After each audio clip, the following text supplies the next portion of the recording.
দেখা গৈছে যে 3G ফৰ্মুলা এটা 3 গগৈৰ ফৰ্মুলাৰ কথা আপুনি কৈছিলে লুৰিণজ্যোতি গগৈ কৈছে যে এতিয়া আৰু 3G ফৰ্মুলা নচলে এইটো চিফ মিনিষ্টাৰৰে ষড়যন্ত্ৰ আপুনি একমত হয় নে 3G শক্তি কৰবাত আপোনালোকে শক্তি হিচাপে ব্যৱহাৰ কৰিছিলে নাজানো লুৰিণে কি কৈছে বা মই শুনা নাই দেই নিশ্চয় লাভ নাই লুৰিণে কি কথা কৈছে মই নাজানো কিন্তু 3G ফৰ্মুলা হিমন্ত বিশ্ব শৰ্মাই উলিয়াইছে যদিও মই নাজানো নাই দিয়া যদিও মই নাজানো মই এটাই কথা জানো মই এইবিলাক 3G 4G 5G এইবিলাক চাৰি নাথাকো কেতিয়াও কোনোদিন মই এটাই কথা জানো যে শিৱসাগৰ সেইদিনা আমি লগ হৈছিলোঁ চব পাৰ্টি শিৱসাগৰ ৰাইজৰ দলে এটা প্ৰটেষ্ট প্ৰগ্ৰেম আয়োজন কৰিছিলে আৰু সেই প্ৰটেষ্ট প্ৰগ্ৰেমটোলৈ গৌৰৱো গৈছিলে লুৰিণো গৈছিলে তাৰপিছত ভূপেন্দ্ৰও গৈছিলে দেৱব্ৰত শইকীয়াও আছিলে বহুত মানুহ গৈছিলে তেতিয়াই আপোনালোকৰ DY সাংবাদিক যে ভাস্কৰজ্যোতি দাস শিৱসাগৰৰ ব্যুৰ' চিফ ছিজন খুব এক্সপাৰ্ট এক্টিভ তেওঁ সাংবাদিক তেওঁ আকস্মিকভাৱে আমাৰ তিনিটাকে ক'লে যে আমি আজি 3 গগৈ কেনেকুৱা লগত মই ভাস্কৰ শিৱসাগৰৰ সাংবাদিকবিলাকৰ লগত খুব ঘৰুৱা সম্পৰ্ক সদায় লগ পাই থাকোঁ ভাস্কৰে যেতিয়া ক'লে ময়ো ফূৰ্তি কৰি কৰিলে ভাল হ'ব এনেকৈ ধেমালি কৰি দিলোঁ সেইদিনা 3 গগৈ বুলি উলিয়ালে না আপোনাৰ সেইটো মোৰ মগজু প্ৰসত বস্তু এটা এইটো মই যিটো বুজি পাওঁ যে DY 365 সাংবাদিক ভাস্কৰজ্যোতি দাস শিৱসাগৰ তেওঁৰ সৃষ্টি আছিলে তাৰপিছত যদি তাত CMৰ কিবা পৰিকল্পনা আছে সেইটোতো মই নাজানো ভিতৰুৱা কথাবিলাক মই CMৰ নাজানো বাৰু হ'ব পাৰে নহ'বও পাৰে লুৰিণৰ ভিতৰৰ কথাটো জানিবও পাৰে মই নাজানো বাৰু বিশ্বাস কৰি লাভ নাই হ'বও পাৰে নহ'বও পাৰে কিন্তু মই সেইটোক লৈ বৰ্ডাৰ্ড নহয় কেতিয়া মানে না কেতিয়াবা 3 গগৈক লৈ উৎফুল্লিত না কেতিয়াবা 3 গগৈক লৈ মন বেয়া লাগে এনেকুৱা একো নালাগে মানুহে কয় কাৰণে ময়ো কৈ দিওঁ কেতিয়াবা গতিকে মই ভাবোঁ যে সেইটো মানুহৰ সৃষ্টি সংবাদ মাধ্যমৰ সৃষ্টি আৰু তাৰপিছত যদি তাতে চৰকাৰৰ কিবা অংশ আছে তেতিয়াহ'লে মই নাজানো থাকিব পাৰে মানে মিত্ৰতা ভংগ হওক বা এই ফলাফল বিৰোধীৰ এই ফলাফল ক'ৰবাত অখিল গগৈ এঘৰীয়া কৰাৰ নিচিনাকৈ জগৰীয়া কৰা হৈছে যেন বাকীখিনি একেলগ আৰু অখিল গগৈ গোটেই খেলি মেলিটো লগালে মিত্ৰতা ভংগ হওক বা এই ফলাফলৰ বাবে এঘৰীয়া ক'ৰবাত আপোনাক এঘৰীয়া কৰা হৈছে মই এটা কথা কওঁ যে যেতিয়ালৈকে অখিল গগৈ আৰু ৰাইজৰ দলক মানুহে ভাল পাই থাকিব পৃথিৱীৰ কোনেও মোক এঘৰীয়া কৰিব নোৱাৰে ৰাইজৰ দলক এঘৰীয়া কৰিব নোৱাৰে পঞ্চায়ত নিৰ্বাচনতে আপোনালোকে দেখিছে আমি এঘৰীয়া হ'লো জানো আমিতো একদম পঞ্চায়ত ইলেকশ্যনটো সঁচাকৈ ক'বলৈ গ'লে চিৰিয়াছলি খেলাই নাছিলোঁ সাধাৰণভাৱে খেলিছিলোঁ কিন্তু যিমান মৰম দিলে তো আমাৰ জোখতকৈ বেছি মৰম দি দিলে আমি মই সঁচাকৈ কৈছোঁ মানে পঞ্চায়ত ইলেকশ্যনটো সদায় চৰকাৰী পক্ষ জিকে আৰু সেইকাৰণে চৰকাৰী পক্ষ জিকিবই বুলি ভাবি আমিতো ভালকৈ খেলাই নাই এইটো পাৰ হৈ যাওক তাৰ পিছদিনাৰ পৰা কাম কৰিম বুলিয়ে ৰৈ আছিলোঁ কিন্তু আপুনি সমষ্টিতে ভালকৈ চিৰিয়াছলি খেলা নাই নেকি আপোনাৰ সংখ্যালঘু অঞ্চলত চবতে ক'তো সংখ্যালঘু সংখ্যাগুৰু শিৱসাগৰ যোৰহাট ক'তো খেলা নাই আগতে আমাৰ মিটিং পাতি কৈ দিছোঁ যে এইটোক লৈ ইমান লাগি থকাৰ দৰকাৰ নাই পইচা পাতি নাই ইমান এইটো লাগি থকাৰ দৰকাৰ নাই যিকেইটা পাৰ্টিৰ পইচা গোটাইছোঁ সেইকেইটা 26ৰ কাৰণে ৰাখিব লাগে পঞ্চায়ত ইলেকশ্যনত জিকিলেও লাভ নাথাকে হাৰিলেও লাভ নাথাকে জিকাৰ পাছতো এতিয়া কিমান মানুহ এতিয়া বিজেপিৰ পিনে যাব বেলেগ বেলেগ দলৰ মানুহ সদায় ৰুলিং পাৰ্টিৰ লগত পঞ্চায়তটো থাকে সেইকাৰণে মানে মানুহ মেচিয়ৰ্ড হ'ব লাগে এতিয়া একচুৱেলি হেৰি কিয় হোৱা নাই এই কথাটো মই আপোনালোকক কৈ দিওঁ মই আপোনালোকক মানে কৈ দিওঁ এটা কথা যে একচুৱেলি এলায়েন্সটো কিয় হোৱা নাই এলায়েন্সটো হোৱা নাই অকল কংগ্ৰেছৰ ভিতৰত থকা অস্থিৰতাৰ কাৰণে কংগ্ৰেছৰ ভিতৰত ভয়ানকভাৱে ভূমিকম্প হৈ আছে ভূপেন্দ্ৰক সভাপতি ভাঙিবৰ কাৰণে সাংঘাতিক ধৰণৰ এটা কচৰত চলি আছে বিধায়কবিলাকৰ মাজত বিভিন্নজন আৰু লগতে বিভিন্নজন কংগ্ৰেছৰ নেতাৰ পিনৰ পৰা লিখিত অলিখিত দিল্লীত AICC প্ৰেছাৰাইজ চলি আছে আপোনালোকে খবৰ ল'লে গোটেই খবৰটো পাব এতিয়া কংগ্ৰেছৰ ভিতৰৰ অৱস্থাটো যোৱা কিছুদিন ধৰি ছমাহ এবছৰ ধৰি এনেকুৱা পৰিস্থিতি যোৱা ছমাহ ধৰি কংগ্ৰেছৰ ভিতৰৰ অৱস্থা এনেকুৱা যে কংগ্ৰেছৰ ভিতৰত এতিয়া ইউনাইটেড সিদ্ধান্ত এটা হোৱাটো অসম্ভৱ যদি ভূপেন বৰা ডাঙৰীয়াই কিবা এটা বিচাৰে সেইটো গৌৰৱ গগৈ নিবিচাৰে এতিয়া যদি গৌৰৱ গগৈ কিবা এটা বিচাৰে সেইটো ভূপেন বৰা ডাঙৰীয়াই নিবিচাৰে গতিকে কংগ্ৰেছৰ আভ্যন্তৰীণ যিটো সংঘাত কংগ্ৰেছৰ আভ্যন্তৰীণ যিটো অস্থিৰতা কংগ্ৰেছৰ আভ্যন্তৰীণ যিটো সাংগঠনিক তেওঁলোকৰ সংঘাত সেই সংঘাতটোৰ কাৰণে পঞ্চায়ত ইলেকশ্যনৰ পাছতো মই কংগ্ৰেছ দলৰ নেতৃবৰ্গৰ লগত কথা পাতিছোঁ কেইবাবাৰো কৈছে যে অসম্ভৱ আমাৰ পাৰ্টিৰ ভিতৰত ঘৰখন ঠিক কৰি নোলোৱালৈকে আমাৰ নিজৰ ভিতৰত কাজিয়াটো ভাঙি নোলোৱালৈকে আমি মানে এলায়েন্স বাদ দিয়ক পাৰ্টিৰ ভিতৰতে কোনো সিদ্ধান্ত ল'ব পৰা নাই এইটো হ'ল বাস্তৱ পৰিস্থিতি তো সেই বাস্তৱ পৰিস্থিতিটোৰ কাৰণে এলায়েন্স হোৱা নাই দেখিছিলে আপোনালোকে যে উপ নিৰ্বাচনত এলায়েন্স হ'বলৈ লৈছিলে ভূপেন বৰা ডাঙৰীয়াই এলায়েন্স বিচৰাৰ কাৰণে গৌৰৱ গগৈ ডাঙৰীয়াই নিবিচাৰিলে বিহালী মোক লাগিবই মই খেলামেই বুলি কয় তো এলায়েন্সটো ভাগি গ'ল পঞ্চায়ত নিৰ্বাচনত আপোনালোকে সকলোৱে দেখিছে যে এলায়েন্স এটা পক্ষ বিচাৰিছিলে আন এটা পক্ষ বিচৰা নাই আৰু তেওঁলোকৰ ভিতৰতে এনেকুৱা অস্থিৰতা চলি আছে সংঘৰ্ষময় পৰিৱেশ মানে সংঘাতময় পৰিৱেশ চলি আছে এনেকুৱা ধৰণৰ মানে তেওঁলোকৰ ভিতৰতে মানে উপদলীয় কন্দল চলি আছে যে তেওঁলোকে সিদ্ধান্ত ল'ব পৰা পজিশ্যনত নাই সেইটোৱে হ'ল আজিৰ দিনটোত এলায়েন্স নোহোৱাৰ একমাত্ৰ কাৰণ বাকী কংগ্ৰেছেও জানে যে ৰাইজৰ দলক নোহোৱাকৈ বিজেপিক পৰাভূত কৰাটো সম্ভৱ ৰাইজৰ দলেও জানে যে কংগ্ৰেছক নোলোৱাকৈ বিজেপিক পৰাভূত কৰাটো সম্ভৱ নহয় কংগ্ৰেছেও বিচাৰে সামগ্ৰিকভাৱে যে আমি এলায়েন্স কৰিবই লাগিব ৰাইজৰ দলেও ভাবে যে আমি এলায়েন্স কৰিবই লাগিব কিন্তু ৰাইজৰ দলে আমি ইমান বেছিকৈ এলায়েন্স কৰিব লাগিব বুলি কৈ দিলোঁ যে মানুহে ভাবিছে এইটো আমাৰ দুৰ্বলতা নেকি আমি দুৰ্বল কাৰণে কৈ আছোঁ নেকি আমি যে আদৰ্শগত মতাদৰ্শগত বিজেপিক পৰাভূত কৰিব সাম্প্ৰদায়িক ফেচিবাদী শক্তিটোক পৰাভূত কৰিবৰ কাৰণে নম্বৰ 1 নম্বৰ 2 হিমন্ত বিশ্ব শৰ্মাৰ স্বেচ্ছাচাৰিতাক পৰাভূত কৰিবৰ কাৰণে গণতন্ত্ৰ খতম কৰি দিছে ৰাত 2টা বজাত মানুহ গুলিয়াই মাৰিছে ক'ত চিষ্টেমে ভাঙি পেলাইছে হিমন্ত বিশ্ব শৰ্মা বস্তুৰ দাম ইমান বাঢ়িছে কোনোবা মানুহ চলিব পৰা অৱস্থাত আছে নেকি কওক মোক এজন ব্যৱসায়ীৰ নাম কওক যিজন ব্যৱসায়ী আজিৰ দিনটোত অসমত সন্তুষ্ট এইটো ৰিটেইল চেল কওক হোলচেল কওক অন্য ডাঙৰ ব্যৱসায়ী কওক হিমন্ত বিশ্ব শৰ্মা বিজেপি চৰকাৰৰ দিনত ব্যৱসায় খতম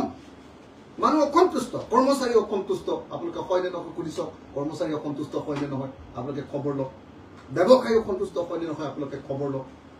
কোন সন্তুষ্ট এই বিজেপি চৰকাৰ চব অসন্তুষ্ট কিন্তু বিৰোধী পক্ষ ঐক্যবদ্ধ হ'ব নোৱাৰাৰ কাৰণে বিজেপি বিৰোধী যিটো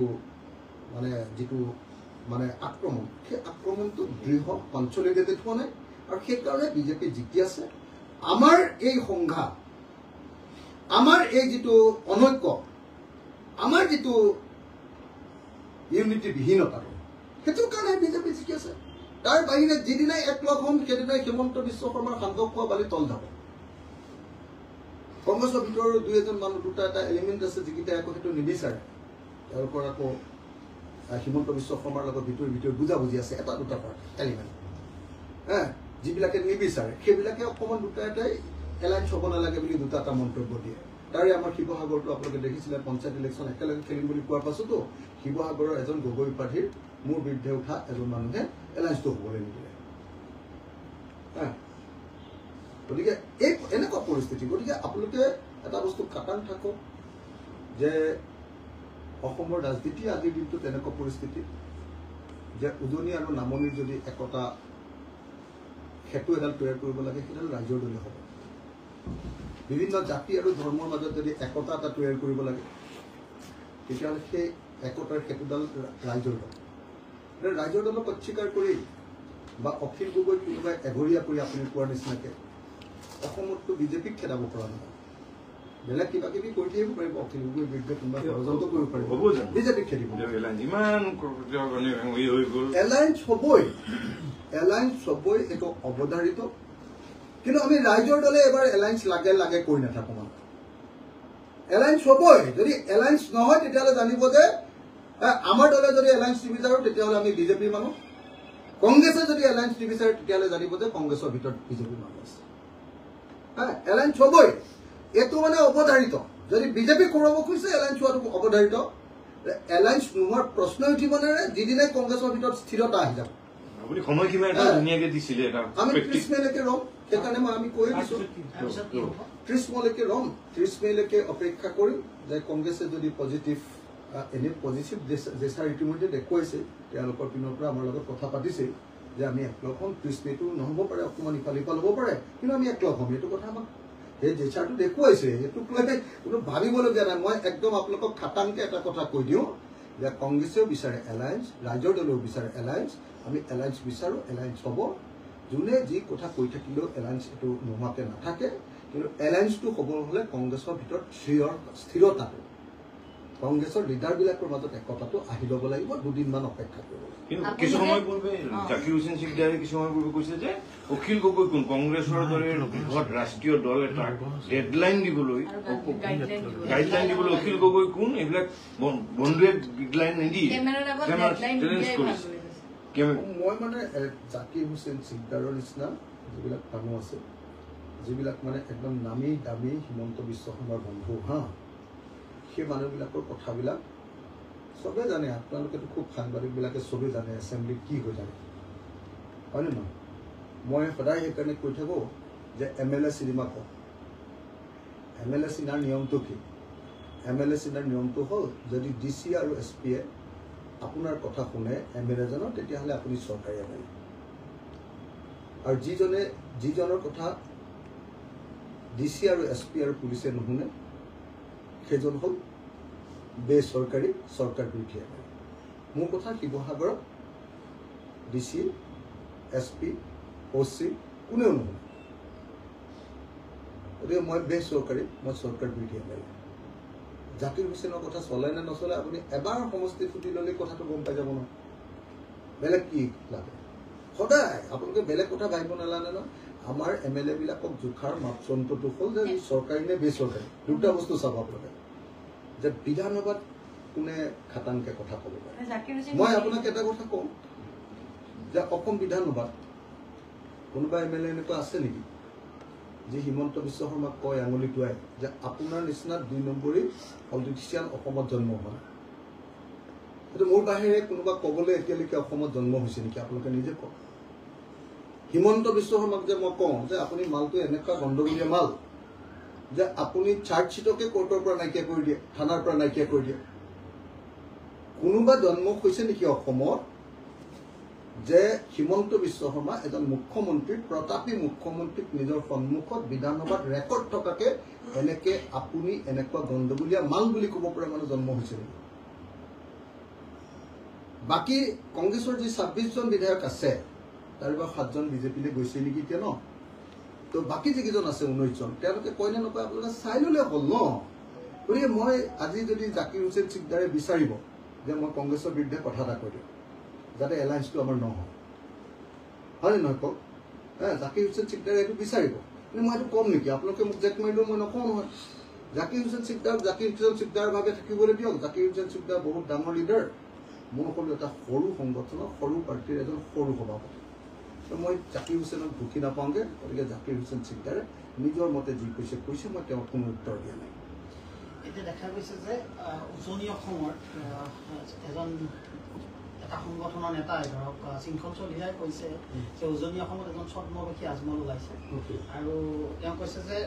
মাওবাদী আদৰ্শ লৈ জাতীয়তাবাদ কৰিব নোৱাৰে আৰু পোনপটীয়াভাৱে আপোনাৰ কথাই কৈছে পোনপটীয়াকৈ মানে নামটো কৈছে নে আপুনি পোনপটীয়াকৈ কৈছে আপোনাৰ বিষয়ে কৈছে কাৰণ কি কৈছে এনে নামটো মানে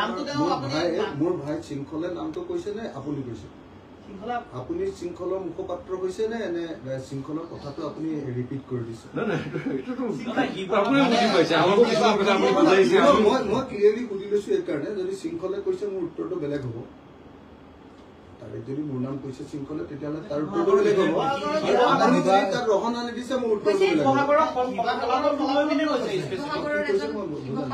বিধায়কে নামনি সংখ্যালঘু অঞ্চলত গৈ যেনেধৰণে তেওঁ প্ৰচাৰ কৰি আছে উজনি অসমত এগৰাকী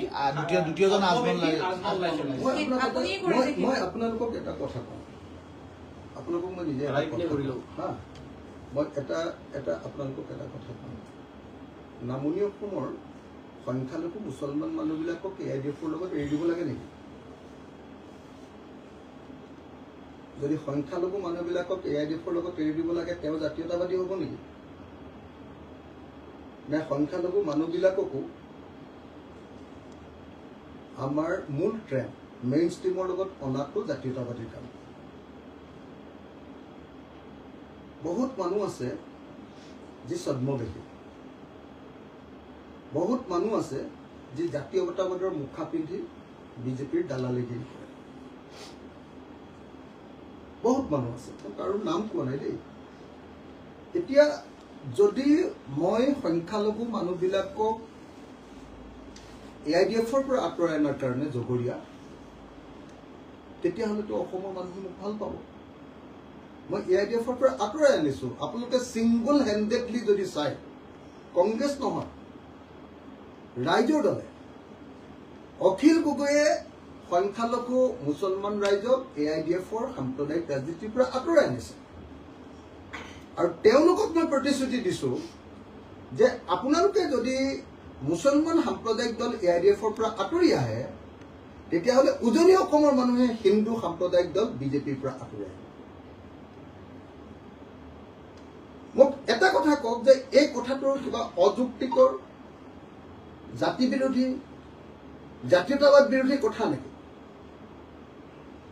মোৰ কথাটো স্পষ্ট যে আমি হিন্দু মানুহবিলাকক সাম্প্ৰদায়িক হিন্দুত্ববাদী বিজেপি দলৰ পৰা আঁতৰাই আনিব লাগিব মুছলমান মানুহবিলাকক মৌলবাদী সাম্প্ৰদায়িক AIDF দলৰ পৰা আঁতৰাই আনিব লাগিব এই দুইটা দলৰ পৰা যদি আঁতৰাই আনিব পাৰোঁ তেতিয়াহে অসমৰ ভৱিষ্যত ভাল হ'ব আমি ধৰ্মনিৰপেক্ষ অসম এখন গঢ়িব পাৰিম নহ'লে সদায় হিন্দু মুছলমানৰ সংঘাত চলি থাকিব নামনি অসমত বদৰুদ্দিন আজমলে ক'ব যে এইবাৰ লুঙি আৰু টুপিৰ চৰকাৰ হ'ব ইলেকশ্যনৰ আগে আগে চিঞৰি দিব লুঙি আৰু টুপিৰ চৰকাৰ হ'ব লগে লগে হিমন্ত বিশ্ব শৰ্মাই ক'ব মই আছোঁ দ্বিতীয় শৰাইঘাটৰ ৰণ কৰিবলৈ আমি AIDFক আমি মোগলক মানে দিছপুৰৰ 2 কিলোমিটাৰ দূৰৰ পৰা খেদি দিম এই নাটকখন আপোনালোকে চলাই থকাটো বিচাৰে নেকি কওক যদি বিচাৰে তেতিয়াহ'লে মুছলমান মানুহবিলাকক মই AIDFৰ হাতত এৰি দিওঁ মই অকলে কষ্ট কৰি ৰাইজৰ দলে অকলে কষ্ট কৰি AIDFক বিদায় দি আছো বদৰুদ্দিন আজমলক আপোনালোকে খবৰ লওক যে বদৰুদ্দিন আজমলক ধুবুৰীৰ পৰা বিদায় দিয়াৰ কাৰণে আটাইতকৈ বেছি ৰেছপন্সিবল কোনে আটাইতকৈ বেছিকৈ কষ্ট কৰিছে আজিও অসমত একেবাৰে গাঁৱৰ ভিতৰত গৈ চৰ চাপৰি অঞ্চলৰ মাদ্ৰাছা বা আপোনাৰ মছজিদৰ ভিতৰত গৈ মুছলমান সাম্প্ৰদায়িক দল মৌলানা বদৰুদ্দিন আজমলক খেদিব লাগে বুলি ক'ব পৰা মানুহটো অকল ময়ে আছো এটা বেয়া কথা নেকি আপোনালোকে কওক মুছলমান মানুহক সাম্প্ৰদায়িক দল এটাৰ পৰা আঁতৰাই অনাটো যদি বেয়া কথা হয় মুছলমান মানুহ যিবিলাক ভাৰতীয় নাগৰিক অসমতে থাকিব সেইবিলাক মানুহক জয় অসম কোৱাটো যদি বেয়া কথা হয় তেতিয়াহ'লে তেওঁলোকক জয় পাকিস্তান বুলি ক'বলৈ মই এৰি দিব লাগিব জয় বাংলাদেশ বুলি ক'বলৈ মই এৰি দিব লাগিব মই তেওঁলোকক শিকাইছো যে অসমীয়া মূলসুঁতিৰ লগত যদি থাকিবলৈ কয় জয় অসম কোৱা মই তেওঁলোকক শিকাইছো যে ৰাইজৰ দলৰ লগত যদি তোমালোক আহা তেতিয়াহ'লে অসমৰ মূলসুঁতিৰ লগত থাকিবলৈ পাবা আৰু কংগ্ৰেছৰ লগত যদি যোৱা তেতিয়াহ'লে তোমালোকে সদায় মুছলমান হৈ থাকিবা আৰু যদি AIDFৰ লগত যোৱা তেতিয়াহ'লে তোমালোক সদায় সন্দেহযুক্ত বাংলাদেশী হ'ব যিটো মন যায় সেইটোকে হোৱা এতিয়া মোক কওক যে মুছলমান সংখ্যালঘু ৰাইজক মেইন ষ্ট্ৰীমলৈ আনি জয় অসম কোৱা কথাটো বেয়া কথা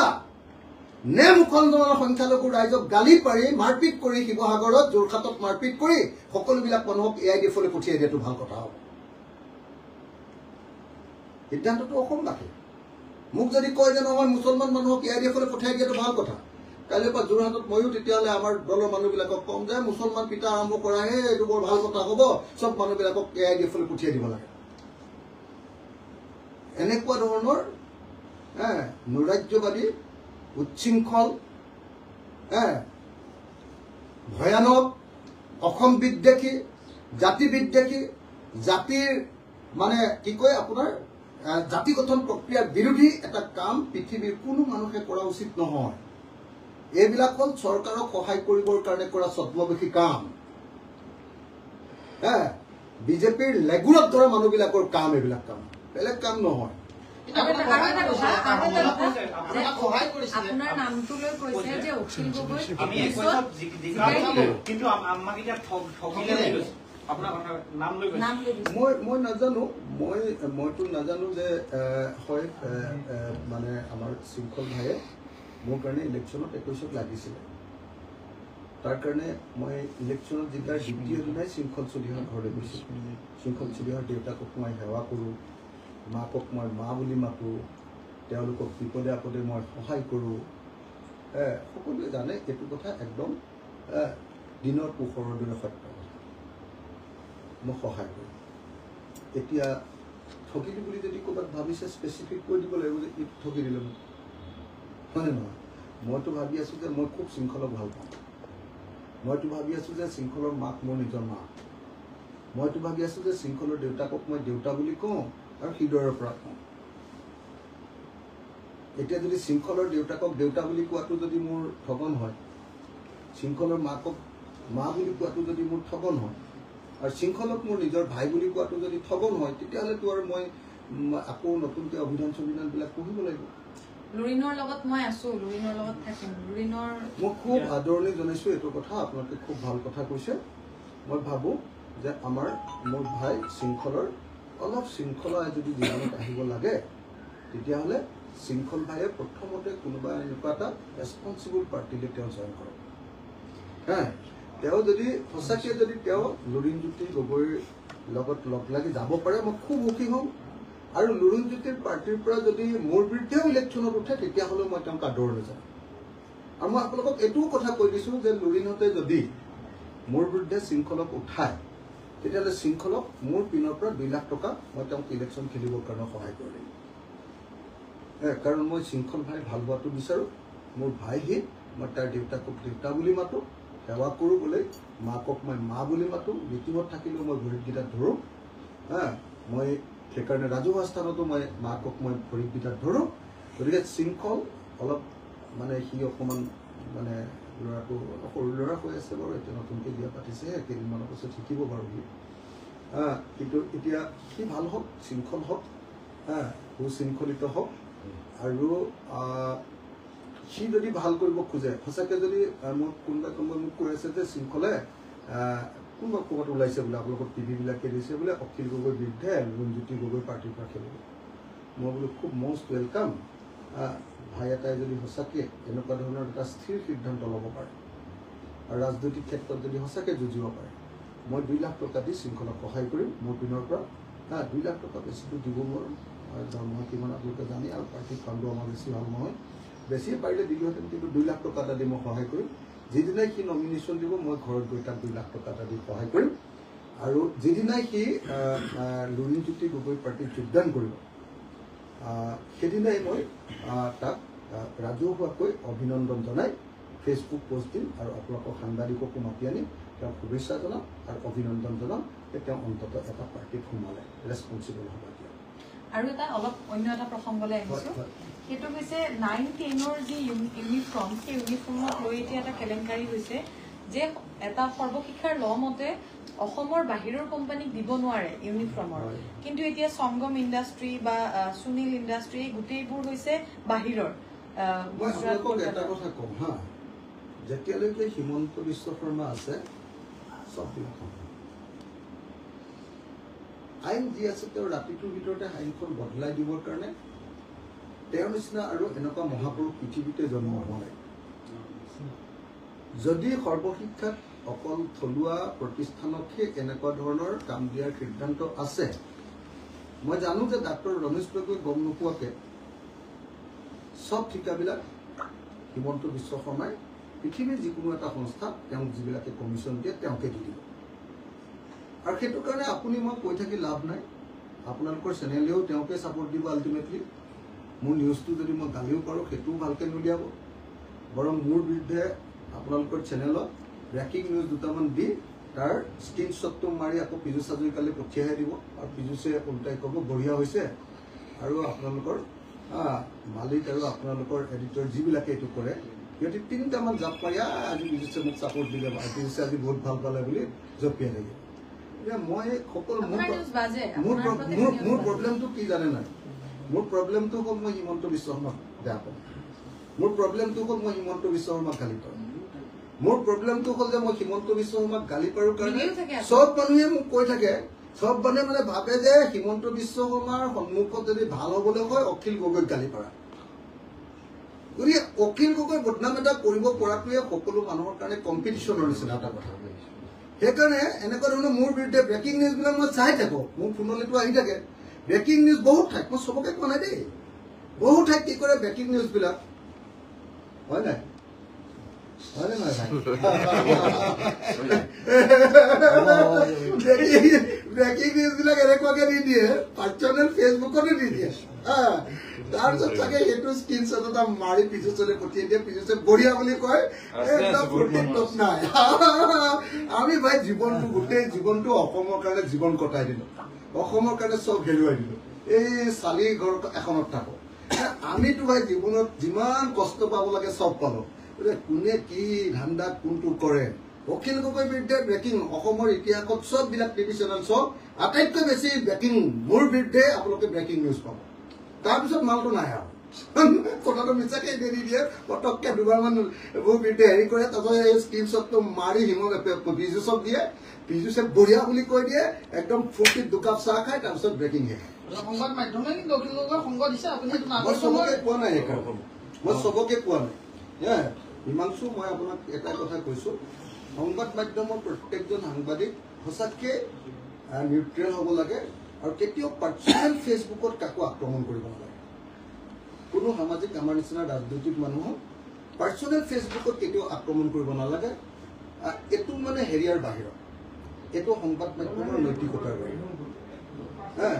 আপুনি শৃংখলাক ভাল পাব পাৰে আপুনি মোক বেয়া পাব পাৰে কিন্তু মোৰ আৰু শৃংখলাৰ মাজত কাজিয়া লগাবৰ কাৰণে পাৰ্চনেল আপুনি কেতিয়াও কাম কৰিব নালাগে আপোনাৰ সংবাদ মাধ্যমত দিয়ক কোনো কথা নাই হ'ব থেংক ইউ